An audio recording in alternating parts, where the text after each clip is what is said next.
অধীনে সেনাপ্রধানের অধীনে না, তাহলে ডিজিএফআই যদি কোনো কাউকে কোনো বক্স করে, আমি ইঙ্গিত করেছিলাম যে তাহলে তো এটা সরকার প্রধানের জানার কথা।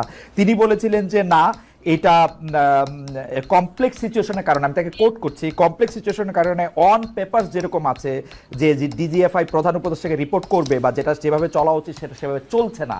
তিনি সেনাবাহিনীকে ইঙ্গিত করেছিলেন, তিনি রাজনৈতিক দলগুলিকে বলেছিলেন যে ক্যান্টনমেন্টে গিয়ে তাকে ম্যান্ডেট দিয়ে এসছেন বলে সরকারের ভিতরে অনেকগুলি সরকার তৈরি হয়েছে, ক্ষমতার মিলিটারি একটা ক্ষমতার কেন্দ্র তৈরি হয়েছে বলে এটা তিনি বলছিলেন, এবং এই সরকারকে একটা দুর্বল সরকার বলছিলেন। তারপরই আমরা দেখলাম শাম্মী হক, আওয়ামী লীগ নেত্রী শাম্মী হকের বাসায় চাঁদাবাজির ঘটনায় যে গ্রেফতারকৃত ব্যক্তি তিনি আসিফ মোহাম্মদ সজীব ভুঁইয়ার নাম বলছেন।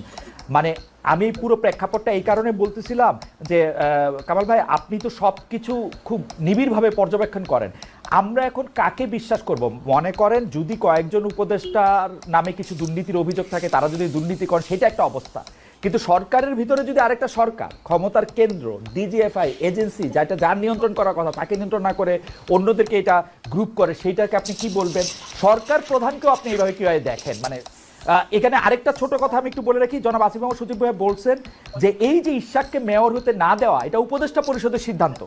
আসিফ নজরুল এই কথাটা আমার কাছে পুরোপুরি উল্টো কথা বলেছেন। তিনি বলেছেন যে হাসান আরিফ শাহাদাতের ক্ষেত্রে এটা দেখেন নাই, আসিফ মোহাম্মদ সজীব ভুঁইয়া দেখেছেন, কিন্তু আসিফ মোহাম্মদ সজীব ভুঁইয়া বলেছেন এটা উপদেষ্টা পরিষদের সিদ্ধান্ত।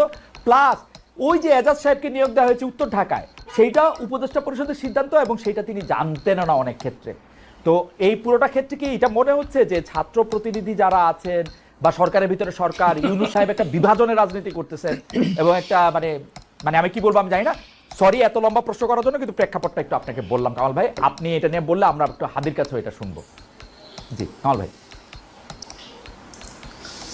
আপনি প্রথম যে কথাটা বললেন, একটা কথা বললেন এখানে আর কি, আমরা আসলে কাকে বিশ্বাস করব? আমি একজন সাংবাদিক হিসেবে আপনাকে বলবো, আমি আসলে কাউকে বিশ্বাস করব না, আমি সবাইকে সন্দেহ করব। একজন সাংবাদিক হিসেবে আমার কাজই হচ্ছে যারা ক্ষমতায় আছেন তাদেরকে সন্দেহ করা, এবং সেই সন্দেহটা দূর করার দায়িত্ব তাদের, এবং সেই সন্দেহটা আমাদের এখানে ঠিকঠাক মতো করা হচ্ছে না বলেই তারা কিন্তু একটার পর একটা ভুল করে যাচ্ছেন। আসিফ মোহাম্মদ সজীব ভুঁইয়া যেটা বলেছেন, আমি সব তো আমার একসঙ্গে মনে থাকবে না, আমি যেগুলো মনে আছে এগুলি বলি। উনি যেটা বলেছেন এজাজের এই নিয়োগটা উনি জানতেনই না। উনি তো চিঠি লিখেছেন আপনার কি বলে জনপ্রশাসন সচিবকে নিজে হাতে লিখেছেন, এই যে উনি জানেন উনি খুব একটা যোগ্য লোক, তো উনি আবার জানতেন না কিভাবে বলেন? উনি যেটা ব্যক্তিগত প্যাডে চিঠি লিখেছেন, উনি নিজে সিগনেচার করেছেন। কারণ আমি একটু ছোট করে বলি, আমি একটু ছোট করে বলি, আসিফ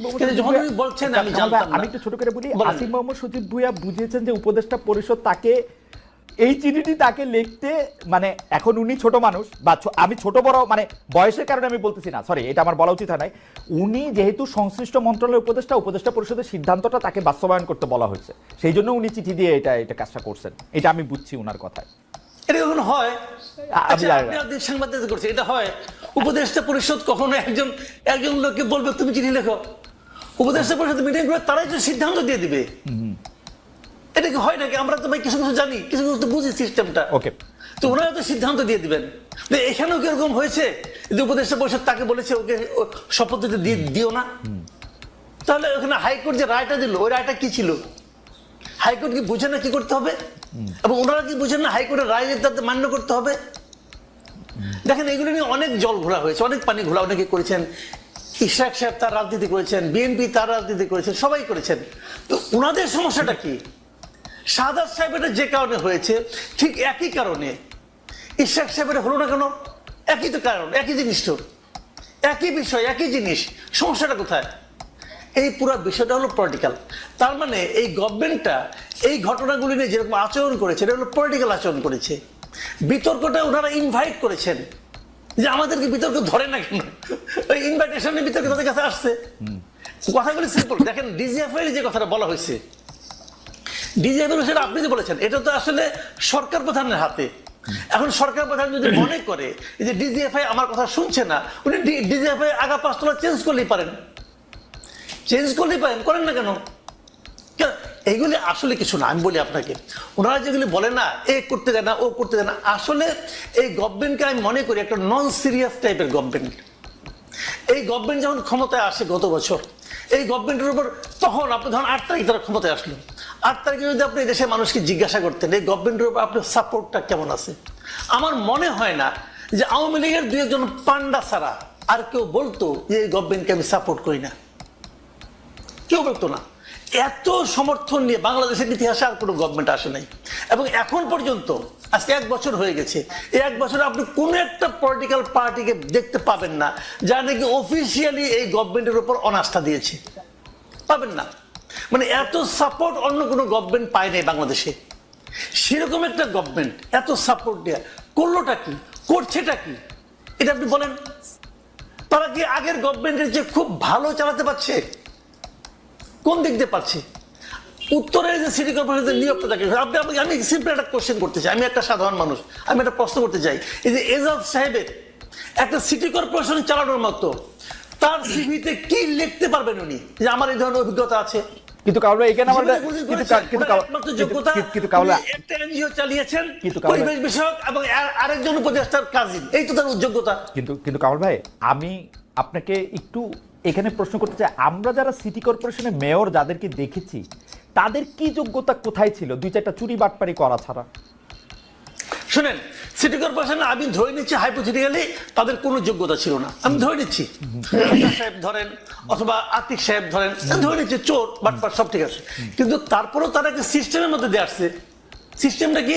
যে জনগণের ভোট নিয়ে আসছে অথবা ভোটের নামে নাটক করে আসছে, যাই হোক একটা সিস্টেমে তো আসছে। উনি আসছেন কিসের মাধ্যমে? এটা বুঝান না রে ভাই, উনি কিসের মাধ্যমে আসছে? উপদেষ্টা পরিষদ ঠিক করছে সজীব ভাইয়ের চিঠির মাধ্যমে আসছে। ওকে, আসতে পারে, আমার কোনো সমস্যা নাই। আসিফ মাহমুদ সজীব ভাইয়ের চিঠির মাধ্যমে আসছে। তখন আমি আসিফ মাহমুদ সজীব ভাইকে জিজ্ঞাসা করবো যে এত লোক থাকতে আপনি ওনাকে নির্বাচন করলেন কোন যোগ্যতায়, কি দেখে? আপনার সঙ্গে তার খাতির আছে? সে আপনার দস্ত লাগে? ব্যাপারটা কি বুঝান আমারে ভাই, আমি কি বুঝতে চাইতে পারবো না? না কিন্তু কামাল ভাই ব্যাখ্যা পাচ্ছেন না কোন আপনি? কিন্তু কামাল ভাই, যদি এখন ডক্টর ইউনূস আসিফ মোহাম্মদ সজীব ভুঁইয়াকে বলেন যে আমরা উপদেষ্টা পরিষদের সিদ্ধান্ত নিছি, তুমি এজাজকে নিয়োগ দিবা, ও রেজওয়ানার ভাই, ওকে নিয়োগ দাও, ওকে একটা চিঠি দিয়ে নিয়োগ দাও, তা আসিফ মোহাম্মদ সজীব ভুঁইয়া কি করবে? সেক্ষেত্রে আমি ডক্টর ইউনূসকে এই কথা আসিফ মোহাম্মদ সজীব বলুক, বলছে তো আমাকে কালকে অনুষ্ঠানে অন রেকর্ড বলছে। সে বলছে যে বলে থাকে অন রেকর্ড বলছে, যদি আপনাকে অন রেকর্ড বলে থাকে, তাহলে আমি অন রেকর্ড ডক্টর ইউনূসকে প্রশ্ন করতেছি, হ্যাঁ আপনি কেন তাকে নিয়োগ দিলেন? আমাকে বুঝান ভাই, বুঝতে চাই। আপনি যে আমার দণ্ডমুণ্ডের কর্তা হিসেবে একজন লোককে বসাই দিলেন যার নামে হিজবুত তাহরীরের সঙ্গে সংশ্লিষ্টতার অভিযোগ উঠেছে, তাকে আমার কেন বসালেন? কোন যোগ্যতায় বসালেন? আমি আপনাকে প্রশ্ন করতে চাই।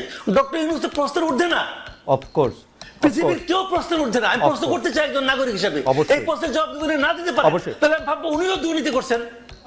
আপনি কি কামাল ভাই, আমরা আবার আসবো আপনার কাছে, আপনি কি ওই ডিজিএফআইটা নিয়ে আর কোনো কিছু বলবেন? যে ষড়যন্ত্রের কথা আসলে নাসিরুদ্দিন পাটোয়ারি বলে মিটিংয়ে, আসিফ মোহাম্মদ সজীব ভাই বলতেছে, নাহিদ সাহেবও বলছেন কিছুদিন আগে, এনসিপিও বলতেছে, এটা নিয়ে কি আরেক 2 লাইন বলবেন আপনি? যে মানে এইটাকে আপনি আসলে কিভাবে দেখেন, যে সত্যি সত্যি কি এই এজেন্সিগুলি কারো বিরুদ্ধে কেউ এরকম করতেছে কিনা? এজেন্সিগুলি করতেছে না এটা আমি বলবো কিসের বিবেচনা? আমার হাতে তো কোনো তথ্য প্রমাণ নাই। আবার করতেও পারে, আবার করতে নাও পারে। এবং যদি করতে থাকে তাহলে এখনই করলো না আগে করে নাই, তাও আমি বলবো না। সমস্যাটা কি হয়েছে আমি বলি, যদি কিছু করে অথবা না করে, যখন কোনো একটা বিষয় আমার বিরুদ্ধে যায়, যখন কোনো একটা বিষয় আমাকে বিব্রত করে, তখন আমি কিন্তু একটা ভিলেন খুঁজে বেড়াই। এটা হলো আমাদের দেশের সাধারণ মানুষের মানসিকতা, আমারও মানসিকতা তাই। তখন আমি করে কি, যদি আমি নিজে দোষী হই, আমি কিন্তু আমার দিকে তাকাই না, আমার দিকে তাকানো উচিত যে আসলে কি এই জন্য আমি দায়ী। আমরা করে কি আমার দিকে তাকাই না, আমি একটা ভিলেন খুঁজে বেড়াই। যখন কোনো ভিলেন না পাই তখন একজনকে এমন এক লোকের নাম বলি অথবা এমন একটা সংস্থার নাম বলি যাকে আমি ক্রস চেক করতে পারবো না। ওকে।